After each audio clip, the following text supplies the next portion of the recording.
கோவில் புனரமைப்பிற்கு உதவுவதால் ஒருவருக்கு வாழ்க்கையில் என்ன விதமான நற்பலன்கள் கிட்டும்? பொதுவா உழவார பணிக்கே சிறந்த மகத்துவம் உண்டுன்னு சொல்லுவா தெரியுமா? ஒரு கோவில்ல போய் ஒரு சுத்தம் பண்றோம். உழவார பணினா ஏற்கனவே நல்ல கும்பாபிஷேகம் பண்ண கோவில் தான், நல்ல பிரமாதமா இருக்கும். அந்த கோவில் அங்கங்கே ஒரு அழுக்கெல்லாம் சேர்றதுன்னு சொல்லும் பொழுது அந்த அழுக்கெல்லாம் சுத்தம் பண்றது, ஆலய வளாகத்தை சுத்தப்படுத்துதல், அங்கே வளரக்கூடிய அந்த செடி புல் பூண்டுகள் எல்லாம் நல்ல நம்ம அதெல்லாம் கிளீன் பண்றது அப்படின்னு சொல்றாலே இதான் உழவார பணின்னு சொல்லுவோம்.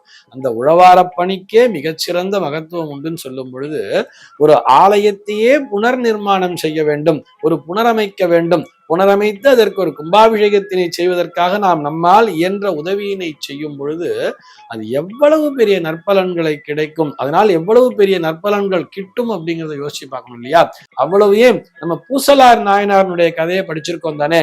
பூசலார் நாயனார் மனதிற்குள்ளாகவே ஒரு ஆலயத்தை எழுப்பி அதற்கு மனதிற்குள்ளாகவே கும்பாபிஷேகம் செய்யும் பொழுது இறைவனானவர் அதே நாளிலே நிச்சயிக்கப்பட்டிருந்த அந்த கும்பாபிஷேகத்தை மன்னனுடைய கனவிலே சென்று நிறுத்தி நான் இன்னொரு ஆலயத்திற்கு செல்ல வேண்டி இருக்கிறதுன்னு சொல்லி மன்னனுடைய கனவிலேயே போய் சொல்லி இருக்காருன்னு சொன்னார். ஒரு ஆலயத்தினுடைய புனரமைப்பை நினைக்கும் பொழுதே இத்தனை பவர் கிடைக்குதுன்னு சொன்னா அதற்கு உதவுவதன் மூலமாக எத்தனை விதமான நன்மைகள் கிடைக்கும் என்பதை நாமே கணக்கிட்டுக் கொள்ள வேண்டியது.